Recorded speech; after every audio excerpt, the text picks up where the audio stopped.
ಮೊದಲನೇ ಪ್ರಶ್ನೆ, ಇಲ್ಲಿ ನಿಮ್ಗೆ 4 ಆಯ್ಕೆ ಇರುತ್ತೆ. ಸೊ ಇದರಲ್ಲಿ ಒಂದು ಸರಿಯಾದ ಉತ್ತರವನ್ನ ನೀವು ಆಯ್ಕೆ ಮಾಡಬೇಕು. ಓಕೆನಾ? ಫಸ್ಟ್ ಒನ್, ಪೂರ್ವ ಕರಾವಳಿ ಮೈದಾನವು ಹೇಗೆ ಇದೆ, ಭೌಗೋಳಿಕವಾಗಿ ಹೇಗಿದೆ ಅಂತ ಕೇಳಿದ್ದಾರೆ ಮಕ್ಕಳೇ. ಓಕೆನಾ? ಇದು 2020ರಲ್ಲಿ ಕೇಳಿರುವಂತಹ ಪ್ರಶ್ನೆ. ಪೂರ್ವ ಕರಾವಳಿ ಮೈದಾನವು ಆಪ್ಷನ್ ಎ ಉದ್ದವಾಗಿದೆ, ಆಪ್ಷನ್ ಬಿ ಅಗಲವಾಗಿದೆ, ಆಪ್ಷನ್ ಸಿ ಕಡಿದಾಗಿದೆ ಮತ್ತು ಆಪ್ಷನ್ ಡಿ ಕಿರಿದಾಗಿದೆ.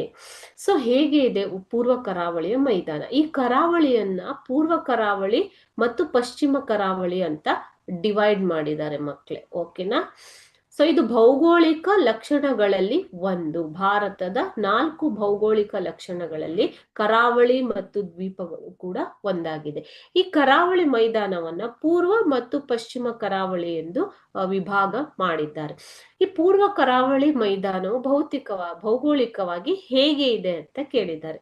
ಸೊ ಸರಿಯಾದ ಉತ್ತರ ಬಂದ್ಬಿಟ್ಟು ಪೂರ್ವ ಕರಾವಳಿ ಮೈದಾನವು ಅಗಲವಾಗಿದೆ. ಓಕೆನಾ? ಸೊ ಇದು ಸಾಕಷ್ಟು ಅಗಲವಾಗಿದೆ ಪಶ್ಚಿಮ ಕರಾವಳಿಗಿಂತ ಅಂತ ಹೇಳ್ತಾರೆ. ಓಕೆ, ಆಪ್ಷನ್ ಬಿ ಅಗಲವಾಗಿದೆ ಸರಿಯಾದ ಉತ್ತರ.